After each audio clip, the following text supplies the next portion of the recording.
अस्सलाम वालेकुम रहमतुल्लाहि बरकातुहू। अजीज तुलबा व तालिबात, एक बार फिर से इस्तकबाल है आपका ZK डिजिटल स्कूल में।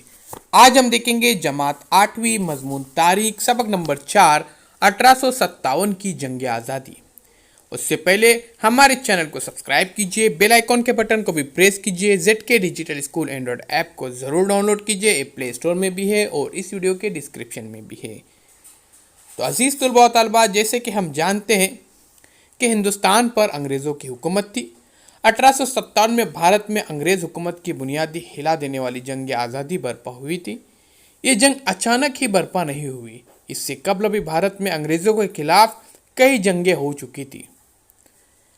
1857 की जंग की वसाअत और उसके पसपुष्ट किरदार को मद्देनज़र रखते हुए स्वतंत्र वीर सावरकर ने जिस किताब में इसे जंग आज़ादी का नाम दिया है, इसका नाम 1857 की जंग आज़ादी है। इस किताब ने आगे चलकर कई इनकलाबियों को अंग्रेज़ों के खिलाफ जंग के लिए तहरीक दी थी। सन 1857 से कबल की जंगे के बारे में मालूमात हासिल करते हैं।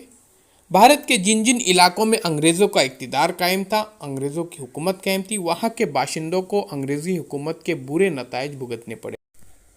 आइए जानते प्यारे बच्चों उमाजी नायक के बारे में।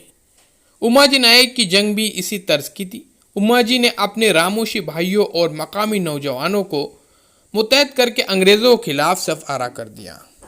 उन्होंने एक ऐलाननामा जारी किया कि जिसमें अवाम को अंग्रेज़ों के खिलाफ लड़ने और अंग्रेज़ हुकूमत का तख्ता पलटने के लिए ललकारा था।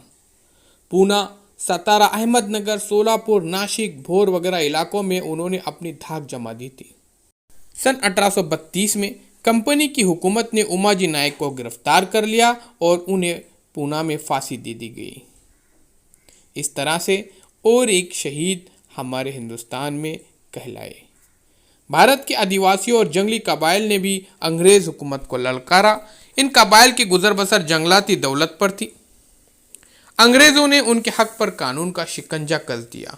इसका नतीजा ये हुआ कि छोटा नागपुर के कोलाम, उड़ीसा के गोंड, बिहार में संतालियों ने अंग्रेज़ों के खिलाफ जंगें लड़ी थी। महाराष्ट्र के भेल, कोली और रामोशियों ने अंग्रेज़ों के खिलाफ जंगें की। 1857 की जंग आज़ादी के असबाब के बारे में हम मालूमात हासिल करते हैं। तो चलिए प्यारे बच्चों, देखते हैं इस जंग के असबाब क्या थे। तो अहम असबाबों में माशी असबाब, समाजी असबाब, सियासी असबाब थे। उसके बाद भारतीय फौजियों में बेइत्मीनानी, ये अहम वजह थी। अब हम जानते हैं कि माशी असबाब क्या थे। अंग्रेज़ों ने आमदनी में इजाफा करने के लिए महसूल का नया तरीका नाफिज किया था, टैक्स का नया तरीका नाफिज किया था। इसके नतीजे में काश्तकारी का निज़ाम अबतर होता गया। इंग्लिस्तान के बाजार का माल भारत में बेचकर माशी फ़ायदा हासिल करना अंग्रेज़ों की पॉलिसी थी। उन्होंने यहाँ की सनत और उर्फत पर ज़बरदस्त टैक्स आयद कर दिया।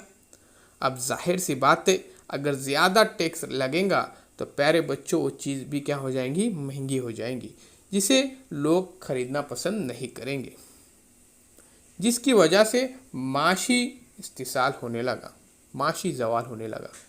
अब हम जानते हैं समाजी असबाब। भारतीयों को ऐसा महसूस होने लगा कि अंग्रेज़ हमारे रस्म व रिवाज, रिवायत और अकायद मुदाखलत कर रहे।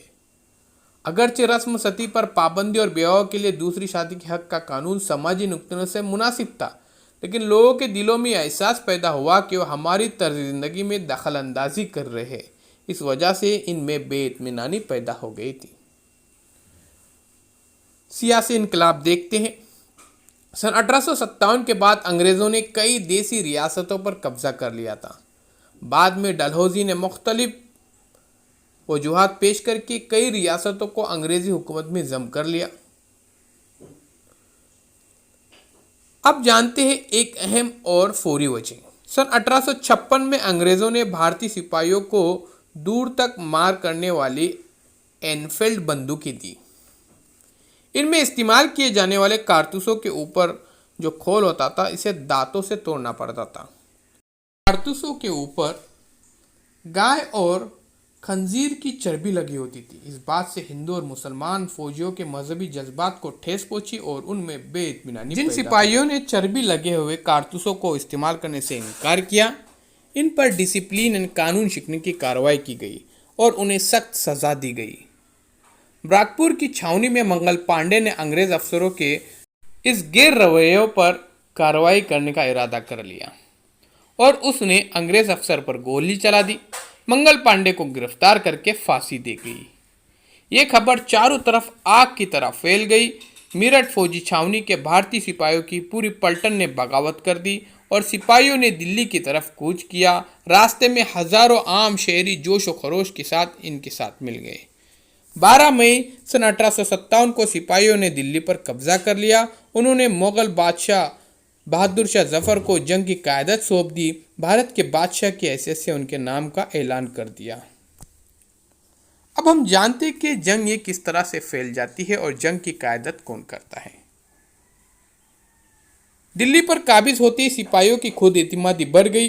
भारत के दीगर मकामात के सिपाहियों को उससे तहरीक मिली। देखते ही देखते जंग की लहर पूरे शुमाली भारत में फैल गई। बिहार से लेकर राजपूताना अंग्रेज छावनियों में भारतीय सिपाहियों ने एहतिजाज का परचम बुलंद कर दिया। सन 1800 में मुगलिया सल्तनत के कमज़ोर होते नादिर शाह अब्दाली जैसे गैर मुल्कियों ने भारत पर हमले शुरू कर दिए। मुगलिया सल्तनत उनका मुकाबला नहीं कर सकती। इस ख्याल के तहत मराठों ने गैर मुल्की हमलावरों से भारत की हिफाजत की जिम्मेदारी अपनी सर ली। इसी जज्बे के साथ मराठा अब्दाली के खिलाफ पानीपत के मुकाम पर लड़े। 1857 की जंग आज़ादी में कमज़ोर मुगलिया सल्तनत के बहादुर शाह अंग्रेज़ों के खिलाफ लड़ने में नाकाम हुए। इस ख्याल के पेश नज़र बहादुर शाह की क़यादत को कबूल करते हुए नाना साहेब पेशवा, झांसी की रानी लक्ष्मीबाई, तात्या टोपे ने 1857 की जंग आज़ादी की भागदौड़ संभाली। इसका नतीजा है कि जंग आज़ादी में हिंदू मुस्लिम सभी मुत्तहद होकर दिखाई देते हैं। प्यारे बच्चों, आपके सामने जो तस्वीर नज़र आ रही है ये है भारत के नक्शे की। सन 1857 की जंग आज़ादी इसमें साफ नज़र आ रही है। अब आप देख सकते हैं कि अंग्रेज़ों के मकबूजा जो इलाके थे वो यहाँ पर देखिए नज़र आ रहे हैं। अगरचे जंग आज़ादी की इब्तिदा भारतीय फौजियों की बेइत्मीनानी से हुई थी, लेकिन बाद में किसान, कारीगर, अवाम, आदिवासी अंग्रेज़ों के खिलाफ मुत्तहद होकर लड़ने लगे।